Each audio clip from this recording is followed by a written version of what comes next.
Di balik setiap tragedi besar, selalu ada rahasia kelam yang sengaja dikubur dalam-dalam. Siapa sangka, di balik skandal memilukan runtuhnya mega proyek jembatan nasional yang menelan kerugian negara hingga ratusan triliun rupiah dan mengancam ribuan nyawa tak berdosa, terdapat sebuah kisah yang sangat menyayat hati. Ini adalah kisah tentang pengkhianatan, air mata, dan keadilan Tuhan yang bekerja dengan cara yang tidak pernah diduga oleh manusia. Seorang wanita dengan jiwa setegar karang bernama Nadira berhasil membongkar kebusukan mantan suaminya sendiri. Pria itu adalah seorang taipan properti raksasa yang kini menjadi tersangka utama dalam sejarah korupsi terbesar di negeri ini. Dulu, sang suami menghancurkan hidup Nadira dengan fitnah yang sangat keji. Nadira dituduh berselingkuh, reputasinya dihancurkan berkeping-keping di depan umum, hingga ia diusir ke jalanan tanpa membawa harta sepeser pun di tengah malam yang buta. Namun, air mata orang yang terzolimi adalah senjata yang paling menakutkan. Nadira bangkit dari keterpurukannya dan menemukan fakta mengerikan bahwa mantan suaminya bukan sekedar pengkhianat cinta, melainkan dalang utama pembunuhan massal berencana lewat korupsi infrastruktur. Sebelum kita masuk lebih dalam ke rentetan kisah yang akan menguras emosi ini, seperti biasa, absen dulu di kolom komentar ya, dari daerah mana kamu berasal dan jam berapa kamu menonton video ini. Bagi kamu yang baru menemukan channel ini, pastikan kamu sudah menekan tombol subscribe dan menyalakan loncengnya agar tidak ketinggalan kisah-kisah penuh hikmah lainnya. Sudah? Mari kita mulai ceritanya. Selama bertahun-tahun, Nadira selalu meyakini bahwa garis takdir pernikahannya dengan Baskara adalah anugerah terindah yang diberikan oleh Yang Maha Kuasa.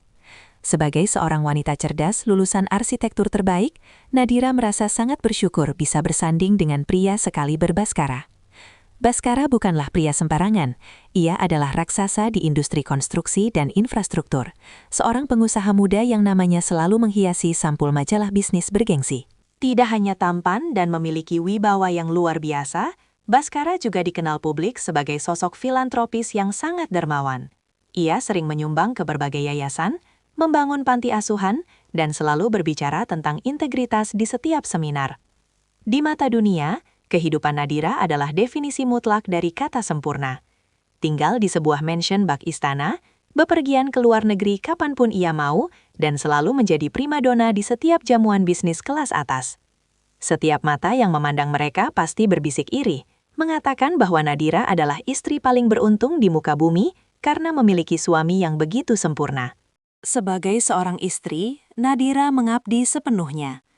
Ia bahkan rela melepaskan karir arsitekturnya demi mendukung penuh bisnis suaminya dari belakang layar, memastikan Baskara selalu memiliki rumah yang hangat untuk kembali.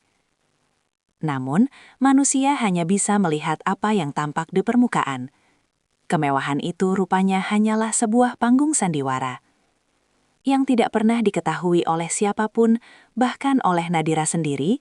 Di balik senyum lembut dan tutur kata Baskara yang karismatik, tersimpan sebuah rahasia yang sangat gelap dan busuk. Sebuah bom waktu yang siap meledakkan dan menghancurkan seluruh kehidupan Nadira berkeping-keping. Semuanya bermula ketika sikap Baskara berubah drastis tanpa alasan yang jelas. Pria yang dulu selalu memeluknya sepulang kerja itu tiba-tiba menjadi sosok yang sangat dingin, temperamental, dan penuh rahasia. Puncaknya terjadi pada suatu malam badai yang akan terus menghantui ingatan Nadira seumur hidupnya. Tanpa ada angin maupun hujan, Baskara pulang dan langsung mengamuk. Dengan tatapan penuh kebencian, ia melemparkan setumpuk bukti palsu ke hadapan Nadira. Bukti-bukti itu adalah hasil rekayasa tingkat tinggi. Tangkapan layar percakapan mesra palsu, foto-foto hasil editan yang seolah menunjukkan Nadira masuk ke hotel dengan pria lain, hingga bukti transfer fiktif jutaan rupiah dari rekening perusahaan yang dituduhkan sebagai penggelapan. Nadira gemetar hebat, seluruh tubuhnya seakan tersambar petir. Air matanya tumpah menderas. Ia bersimpuh, memohon, dan bersumpah demi langit dan bumi bahwa semua itu adalah kebohongan yang sangat keji. Ia memohon agar Baskara mendengarkannya. Namun, hati pria itu telah tertutup rapat oleh ambisi dan keserakahan. Baskara sama sekali tidak peduli. Ia menggunakan kekuasaan, uang, dan koneksinya untuk menyebarkan narasi palsu itu ke seluruh kolega dan media. Dalam hitungan jam, nama baik Nadira hancur lebur tanpa sisa. Teman-teman sosialitanya berbalik mencibirnya dengan kata-kata kasar. Keluarga Baskara memandangnya dengan tatapan jijik. Dengan dalih Kasik sebagai korban dari istri yang tidak tahu diuntung, Baskara menceraikan Nadira malam itu juga secara sepihak. Tanpa belas kasihan, ia menyeret Nadira keluar dari rumah megah yang mereka bangun bersama. Nadira diusir ke jalanan di bawah guyuran hujan badai, hanya dengan pakaian basah kuyup yang melekat di badannya. Malam itu, Nadira mati secara perlahan. Berbulan-bulan lamanya, Nadira hidup dalam jurang kehancuran yang paling dalam.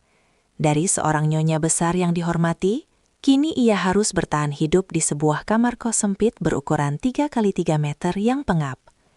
Ia berjuang menyambung nyawa hanya dari sisa uang tabungan di dompetnya yang semakin hari semakin menipis.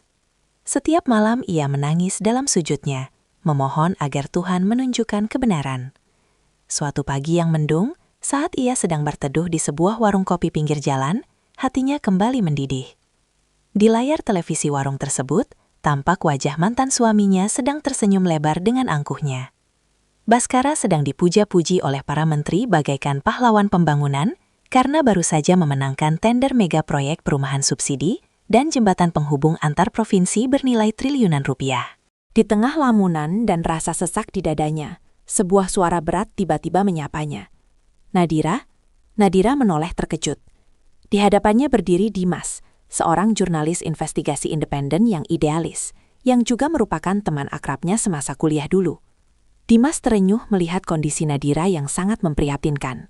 Setelah mendengarkan seluruh kisah pilu Nadira, raut wajah Dimas berubah tegang. Ia mencondongkan tubuhnya ke depan dan berbisik pelan. Nadira, aku sudah lama mengintai pergerakan perusahaan mantan suamimu. Ada skandal raksasa di balik mega proyek itu. Baskara melakukan markup harga secara gila-gilaan. Besi baja anti gempa berspesifikasi tinggi yang diwajibkan negara, diam-diam ia ganti dengan besi rongsokan berkualitas sangat rendah. Semennya dicampur pasir berlebih. Tapi aku buntu. Aku kekurangan bukti dokumen asli dari dalam perusahaan. Mendengar itu, darah Nadira berdesir cepat. Ia membeku. Otak arsitekturnya langsung menyadari bahaya besar yang mengancam. Ini bukan lagi sekedar soal pencurian uang negara atau soal balas dendam pribadinya. Ini menyangkut nyawa. Jika jembatan dan gedung itu runtuh karena material yang rapuh, ribuan nyawa orang tak berdosa akan melayang sia-sia. Di titik itulah, rasa sakit hatinya menguap, berganti menjadi sebuah keberanian luar biasa yang menyala terang. Nadira bertekad, ia tidak akan tinggal diam. Nadira tahu risiko yang ia hadapi adalah nyawanya sendiri, namun tekadnya sudah bulat. Dengan bantuan Dimas yang memiliki koneksi di dunia bawah tanah, Nadira memalsukan identitasnya secara total. Ia memotong rambut panjang kebanggaannya, menutupi wajah ayunya dengan kacamata tebal yang murahan, dan mengubah penampilannya menjadi seorang wanita pekerja kasar yang kusam. Berbekal ijazah palsu, ia berhasil menyusup dan melamar sebagai staf administrasi gudang logistik di salah satu cabang proyek terpencil milik Baskara. Hari demi hari, Nadira bekerja di bawah tekanan yang luar biasa. Ia harus menahan napas di tengah kepulan debu semen, mengangkat beban berat, dan menerima bentakan kasar dari para mandor.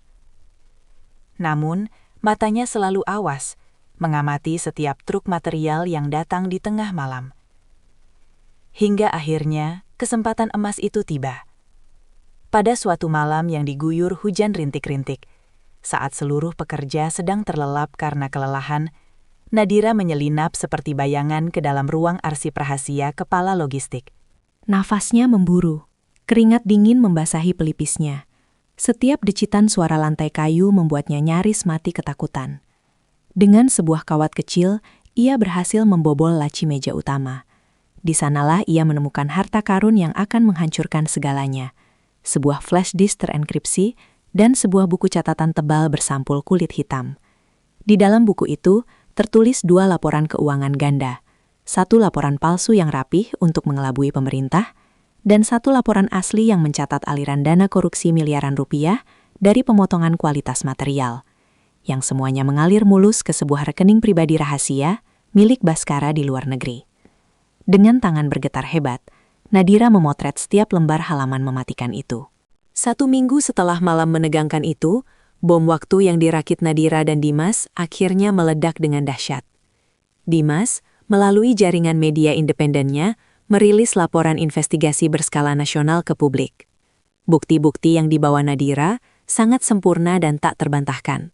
Mulai dari bukti transfer aliran dana haram, foto-foto besi rongsokan di lokasi proyek, hingga video rekaman diam-diam percakapan para mandor yang memalsukan dokumen aspal. Berita itu menjadi tsunami yang meluluh lantakan negeri. Publik geger dan marah besar menyadari nyawa mereka telah dipermainkan. Dalam hitungan jam, saham perusahaan raksasa milik Baskara anjlok tak tersisa. Para investor asing dan lokal yang panik segera menarik dana mereka. Pemerintah pusat pun langsung turun tangan menghentikan seluruh proyek dan membekukan aset perusahaan.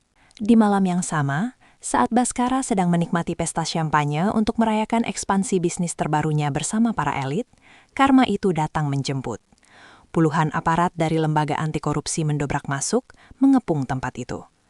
Pria arogan yang selama ini merasa kebal hukum dan bisa membeli siapa saja, kini tak berkutik. Di depan sorotan ratusan kamera jurnalis dan tatapan jijik para tamu undangannya, kedua tangan Baskara ditarik paksa dan diborgol. Ia diseret masuk ke dalam mobil tahanan, diiringi sorakan dan caci maki dari masyarakat yang merasa dikhianati. Kejayaannya runtuh dalam waktu 1 malam saja. Tibalah hari persidangan yang paling ditunggu oleh seluruh rakyat. Ruang sidang sesak dipenuhi wartawan dan masyarakat yang marah. Baskara, sang taipan yang dulu berkuasa, kini duduk di kursi pesakitan dengan tubuh bergetar. Setelan mahalnya telah digantikan oleh rompi tahanan berwarna oranye yang memalukan. Di tengah ketegangan itu, pintu utama ruang sidang terbuka. Suara langkah kaki memecah keheningan. Nadira melangkah masuk. Ia bukan lagi wanita lemah yang menangis memohon di bawah guyuran hujan. Ia berjalan dengan penuh wibawa, memancarkan kekuatan dari seseorang yang berhasil membuktikan kebenaran. Baskara mendongak. Matanya bertemu dengan tatapan Nadira. Ia langsung menundukkan kepalanya dalam-dalam, hancur oleh rasa malu dan penyesalan yang terlambat. Tak sanggup menatap mata wanita yang dulu ia buang layaknya sampah. Palu keadilan akhirnya diketuk. Baskara divonis dengan hukuman maksimal 20 tahun penjara tanpa remisi atas tindak pidana korupsi, pencucian uang dan kejahatan membahayakan nyawa publik. Seluruh hartanya, hingga sen terakhir, disita oleh negara untuk mengembalikan kerugian proyek. Waktu berlalu, Nadira tidak membiarkan dirinya tenggelam dalam dendam masa lalu.